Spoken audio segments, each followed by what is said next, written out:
पवित्र शास्त्र बाइबल आध्यात्मिक मार्गदर्शन की प्रस्ताव के खजाना के रूप में भरल बा। एकर उद्देश्य सगरी मानव की इतिहास में परमेश्वर का योजना और उनकरी उद्देश्य के प्रकट करेला।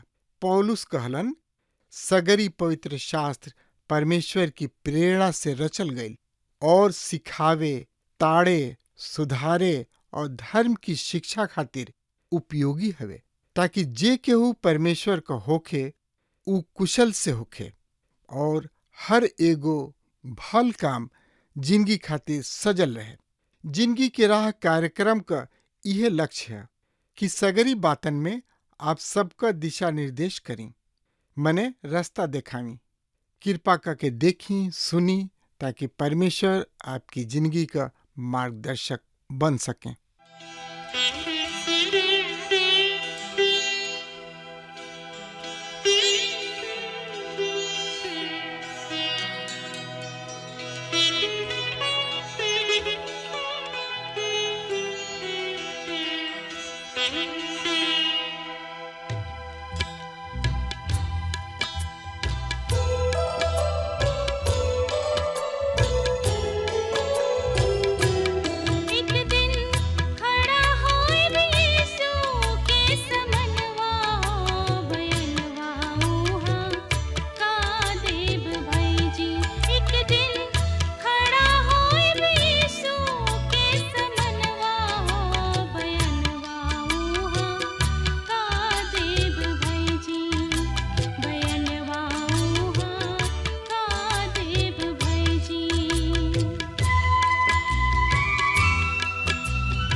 जैसे कि रउआ मालूम बा कि हमनी के एह दिन में पुराना नियम से मलाकी नबी की किताब के सिलसिलेवार से अध्ययन कर रहल बानी जा।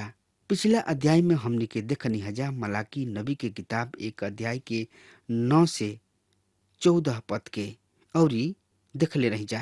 मलाकी 2 अध्याय के 1 से 2 पद के और आज हमनी के देखे के मलाकी के किताब 2 अध्याय 3 पद से लेके 9 पद के और ए अध्याय के मुख्य विषय है श्रोता मित्र भाई बहन जानता नहीं का रूढ़िवाद के फटकार।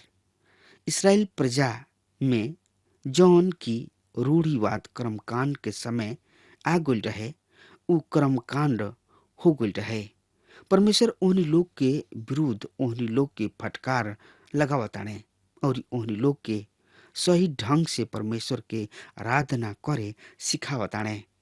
पिछला कार्यक्रम में हमनी के देखले रही जा कि परमेश्वर याजक सबके फटकार लगावताने काहे कि याजक प्रजा के साथ अनुचित काम करत रहले।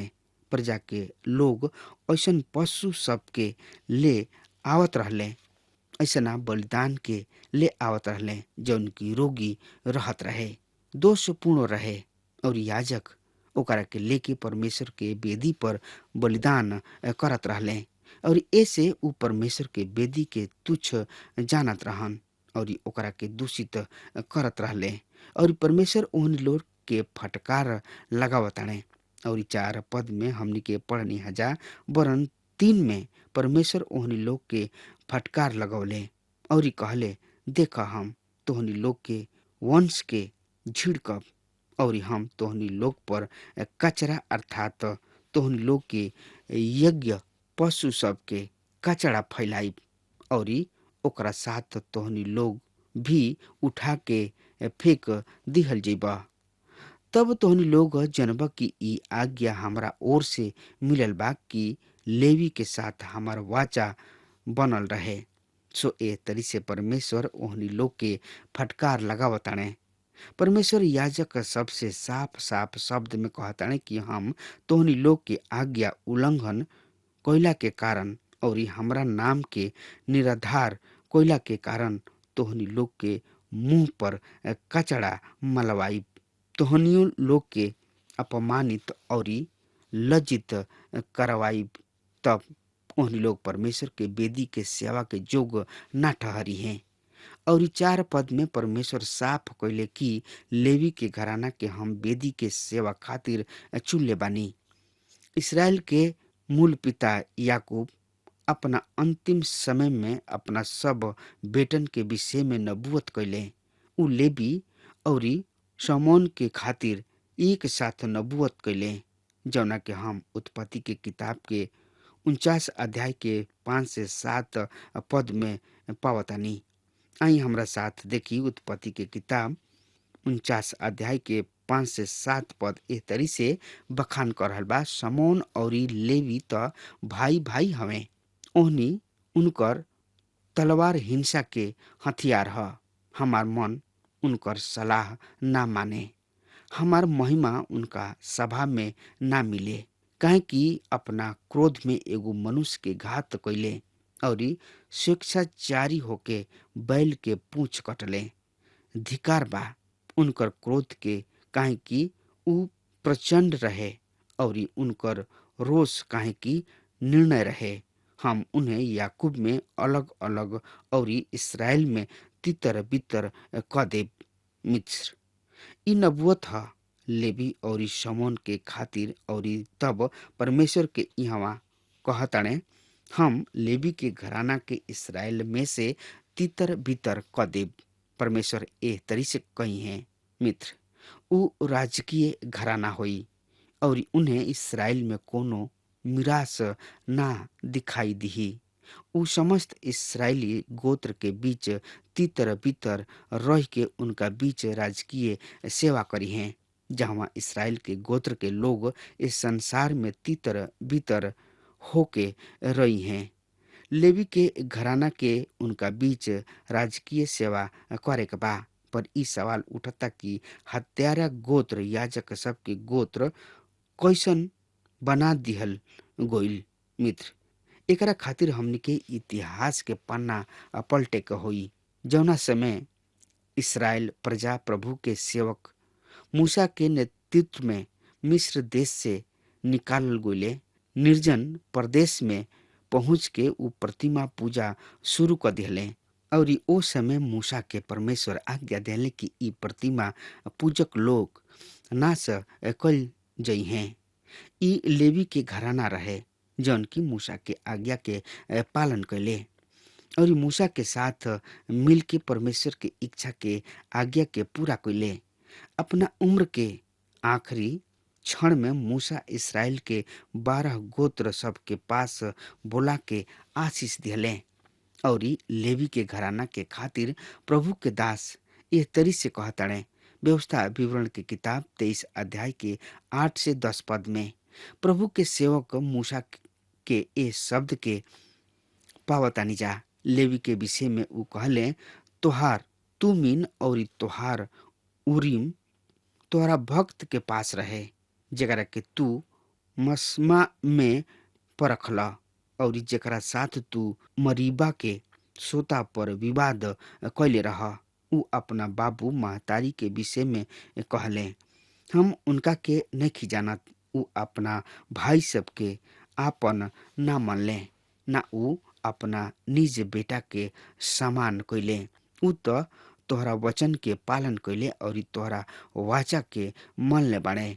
उ याकूब के तोहार नियम सिखई हैं तथा इसराइल के तोहार व्यवस्था उ तोहरा आगे धूप जरई हैं तथा तोहार वेदी पर सर्वांग पशु के होम बलि चढ़ई हैं। त ए तरी से हमनी के देखा तानी जा कि लेवी एगो निर्दयी हत्यारा रहन, पर ओकरा से जौन वंश निकलल उ परमेश्वर के वचन के पालन कैले और परमेश्वर उन्हें राजकीय घराना ठहरौले जौन की लोगन के परमेश्वर के वचन के शिक्षा देत रहले और परमेश्वर के सामने प्रार्थना तथा बलिदान अर्पित करत रहले। ई याजक तथा उनकर सेवकाई में आवे वाला मसीह के ओर संकेत करत रहे। मित्र, यही अध्याय के 11 पद में हमनी के पढ़तानी जा, हे यहोवा परमेश्वर ओहनी लोग के संपत्ति पर आशीष द और ओहनी लोग के हाथ के काम के ग्रहण करा। उनका विरोधी सब के तथा बेरी सब के कमर ऐसन तुरकी फिर ना उठे पावे।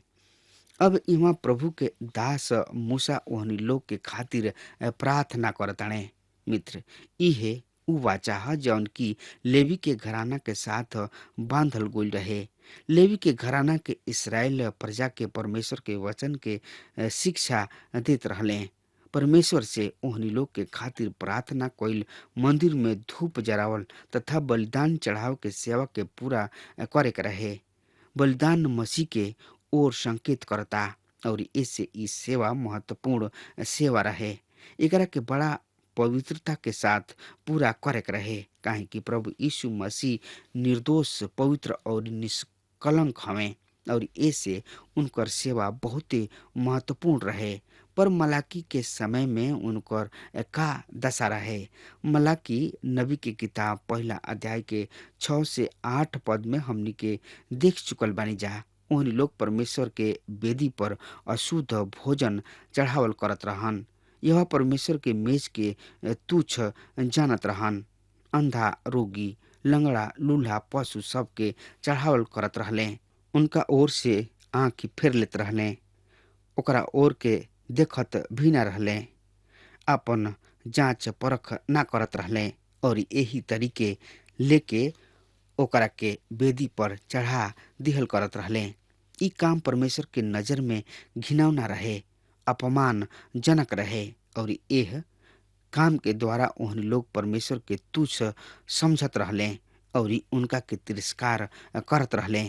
मित्र, मलाकी कहतणे आरंभ में ओह में परमेश्वर के भय रहे, उ उनकर आज्ञाकारी रहन, पर अब स्थिति एकरा विपरीत बा। याजक लोग के परमेश्वर के सत्य बतावे और सिखावे और पालन करे व करावे में असफल हो गई रहन कि लोग से एह काम के ना पावत रहन। उ एह सेवकाई में पूर्णतः असफल प्रमाणित हो गई रहले। उ खुद उनकर व्यवस्था के तुरे वाला रहन। उ खुद परमेश्वर के पालन करे ना करत रहले और ऐसे परमेश्वर के नजर में दोषी रहन। मित्र, हमनी के खातिर यहाँ एगो महत्वपूर्ण संदेश बा कि केहू भी आदमी परमेश्वर के नाम के भय मनला बिना उनकर सेवा नइखे कर सकत। जब तक कोनो आदमी परमेश्वर के भय ना मानेला, उनकर आदर और सम्मान ना करेला, परमेश्वर के रूप में ना पहचानेला, तो उनकर सेवकाई नइखे कर सकत। और एकर अर्थ बा कि सेवा में मसीह के ऊंचा उठावल गइल जरूरी बा।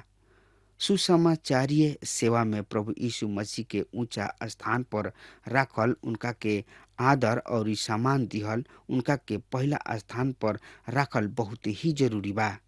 रुआ अपन प्रतिष्ठा के, अपना स्वार्थ के यदि पहला स्थान पर रखतानी तो रुआ परमेश्वर के जोग नइखी। यदि मसीह ऊंचा उठावल जिहे तो उ खुद लोगन के अपना ओर खींची हैं। सेवक लोगन के परमेश्वर के समीप नइखे खींच सकत।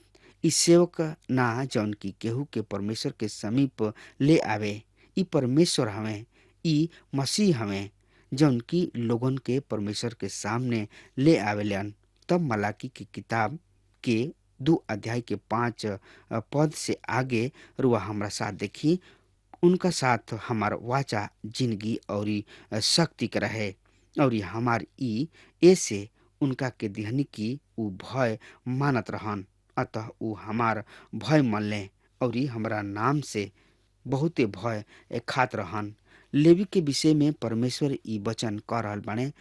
शुरू में उनकर दशा यही तरीका रहे, उ परमेश्वर के भय मानत रहन। तब 6 पद में हमनी के पढ़तानी जा, ओहनी लोग के सच्चा शिक्षा कठोर रहे और ओहनी लोग के होंठ से कुटिल बात ना निकलत रहे। उ शांति और खराई से हमरा साथ साथ चलत रहले और उ बहुतन के अधर्म से लौटा ले अले। ई प्रारंभिक दशा रहे लेवी के घराना के।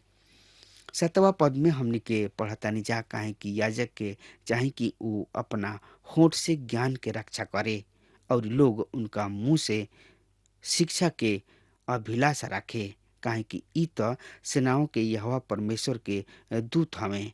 पर तोहनी लोग तो मार्ग से भटक गइल बाड़ा। तू बहुतन के खातिर शिक्षा के द्वारा ठोकर के कारण भइला। सेनाओं के यहोवा परमेश्वर के इहे वचन ह, तू लेवी के वाचा के तूर देले बाड़ा।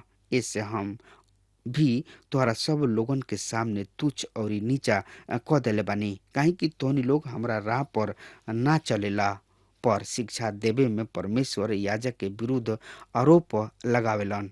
7 पद में परमेश्वर कहलन कि याजक के सेनाओं के प्रभु के संदेश वाहक होके के चाही। हम रोआ के पहले बताऊनी हा कि संदेश वाहक के दूत भी कहल जाला।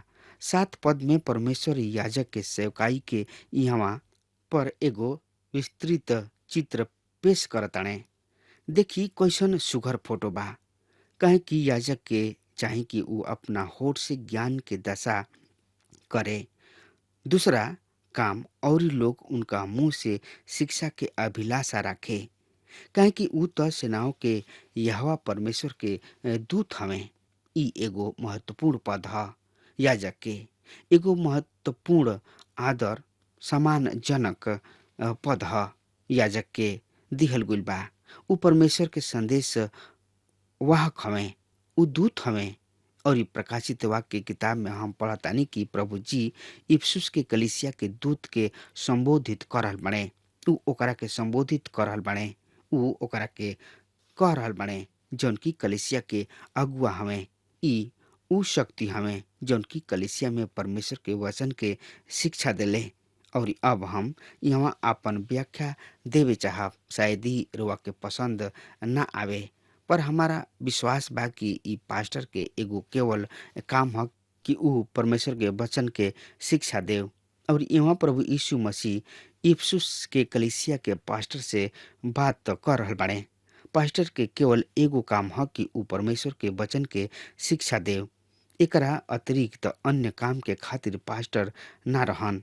परमेश्वर ऐसन स्थानीय कलिसिया पर दया करस जौन की अपना पास्टर से ई अपेक्षा कर ले, ई आशा कर ले कि ऊ सार्वजनिक व्यक्ति होके, सब नगर में भागल फिरत रोगी सबके देखे, कलिसिया के पारिवारिक काम में सम्मिलित होके और ओकरा पश्चात ऊ चर्च के प्रशासनिक मामला के सुलझावे, मुकदमा लड़े, संपत्ति के मामला सुलझावे। जबकि पास्टर के एगो केवल वरन मुख्य काम ई बाकी ऊ परमेश्वर के वचन के गहन अध्ययन करे और लोगन के उनकर शिक्षा दे। शेष अन्य कार्य के खातिर हर एगो कलिसिया में समिति सब होले जौन आपन उत्तरदायित्व निभाव में लापरवाही कर ले। समिति सबके ई काम बा कि ऊ अपना होठ से परमेश्वर के वचन के शिक्षा देस और लोग भी उनका से परमेश्वर के वचन के शिक्षा के अभिलाषा राखे। मित्र, एक खाली कलिसिया के पद अधिकारी हमरा के टेलीफोन पर बतौले कि ऊ अपना पास्टर से असंतुष्ट बने, काहे कि ऊ बहुते समय तक पवित्र शास्त्र अध्ययन में बितावलन और कलिसिया के प्रशासनिक काम में कम रुचि ले ले। हम ओ महाशय से पूछने की का रुआ कलिसिया में डिकन अर्थात उप याजक बने? ऊ कहले जी हाँ। तब हमार सवाल दूसरा है कि का रुआ खुद कबो कलिसिया में रोगी सबके सुधी लेबे गोइल बानी? ना सर, हम तो बहुते व्यस्त आदमी हई, हमरा समय कहवा मिलेला कि हम ओह आदमी सबके देखत फिरी। मित्र, हम उनका के बतौनी कि का रुआ नइखे मालूम कि ई काम करे के बा? रुआ के बीमार के पास जाए के बा, रुआ के अस्पताल में रोगी सबके देखे जाए के बा, रुआ के कलिसिया के प्रशासनिक मामला के देख रेख करे के बा। पास्टर के काम ह लोगन के परमेश्वर के वचन सच्चा शिक्षा दिहल, ओकरा के परमेश्वर के नजदीक राखल, ओकरा के आत्मिक रूप से प्रोत्साहित कइल, कलिसिया के आत्मिक रूप से मजबूत बनावल। ई मुख्य काम ह पास्टर के। यदि ऊ आपन समय परमेश्वर के वचन के अध्ययन में बितावताड़े और परमेश्वर के पवित्र वचन के सुनावताड़े त सही में ऊ काम कर रहल बने जेकरा खातिर परमेश्वर उनका के बुलौले बने, चुनले बने। याद रखी, यही तरीके परिस्थिति के सामना शुरू में प्रेरित सबके भी करे के पड़ल और प्रेरित के काम किताब के 6 अध्याय 1 से 2 पद में यहाँ उत्तम उदाहरण बा। देखी, प्रेरित सबके एकर का जवाब बा। ओ दिन में जब चेला के संख्या बढ़त रहे तब यूनानी भाषा बोले वाला यहूदी सब के इब्रानी बोले वाला यहूदी सब ई विवाद उठ खड़ा भइल कि प्रतिदिन भोजन विवरण में हमनी के विधवा सबके अपेक्षा कइल जाला। हाँ प्रिय श्रोता मित्र भाई बहन, ई ठीक बात नहीं खे। विधवा यानी कि मुसलमान सबके बेइज्जत कइल। हमनी के प्रभु के जन ही जा और प्रभु के साथ रह के चाही। मित्र, अब हमार समय खत्म हो रहा बा, तब तक खातिर वह हमरा के आज्ञा दी। परमेश्वर वह के बहुत ही आशीष देस। आमीन। हमके विश्वास बा कि ई कार्यक्रम आप सब खातिर फायदेमंद सिद्ध भइल हुई। अगर आप सबके लगे बाइबल से चाहे आपकी निजी जिंदगी से कोनो सवाल होके चाहे कोनो समस्या खातिर प्रार्थना करावे चाहतनी तो हमारी फोन नंबर पर जरूर संपर्क करें और आज का दिन आप खातिर सुखद